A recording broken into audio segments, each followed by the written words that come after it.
አቶ በቃ አሁን መሄድ አለብን ሳርዬ።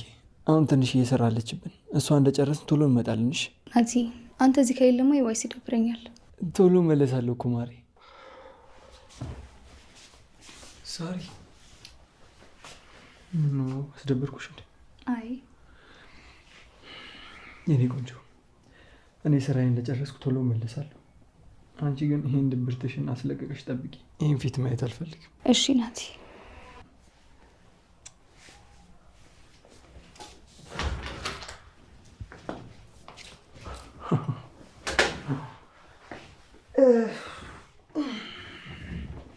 ቆይ ልጅቷንም እንዲሰማት እያደረካት ነው? ምንም የተለየ ነገር አላደረኩም። ቆይ ከዚህ በላይ ምን ልታረጋት ነው? እንዴት ነው የሚያደርግ? እንዴት ነው የምታያት ነው? ወይስ እኔ ሳላቅ የጀመራችሁት ነገር አለ? ምን ሊኖር ይችላል ዳኪ? ወይ ደግሞ በጭራሽ አታውቀኝም ማለት ነው? አዎ ከሳሮን ጋር ፍቅር ከጀመርክ አራቅህም ናቲ። የማይመስል ነገር አቀባጥር ዳኪ። አሁን እሱን ተውና ለጨረ ደውልለት፣ በኋላ እናገኘዋለን። አንተ ዳጊ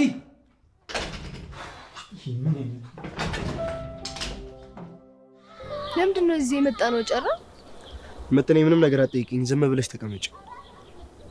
እዚህ እኮ ምንም ደስ የሚል ነገር የለውም። ጨራ እኔ ልሄድ ነው። ቁጭ በይ። እየተቆጣህ እኮ ነው። የሆነ ጥያቄ ልጠይቅሽ መጥኔ። ጠይቀኝ። ምንድን ነው? ከእናትሽና ከኔ ምረጭ ብትበይ ማንን ትመርጫለሽ? ትቀልዳለህ እንዴ? ጨራ ከእናት የሚበልጥ አንድም ሰው የለም። ስለዚህ እናትሽን ታስቀድሚያለሽ ማለት ነው አይደል? ሁሌም እማዬ ከፊት ናት። ግን ለምን ጠይቀኝ? ችግር አለ እንዴ? አረ የለም ሀና፣ እንዲሁ ለጠቅላላ እውቀት ነው። እናቷን ምን ያህል ትወዳታለች ምናምን የሚለውን ለማወቅ። እማዬን ከማንም ሰው ካላወዳደራትም ጨራ ከሳሮን ጋር ራሱ ቢሆን።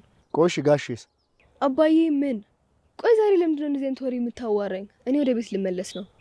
ሀና ወደ ቤት መመለስ አትችይም። እዚህ ከኔ ጋር ትቆያለሽ። ለምንድን ነው የማልሄደው?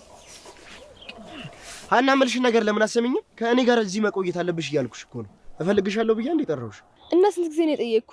አንተ ግን መልስ ትመልስልኝ ፈቃደኛ አይደለህም። እዚህ ለምንድን ነው የመጣ ነው ብዬ አልጠየቅኩህም? ጠይቀሽኛል።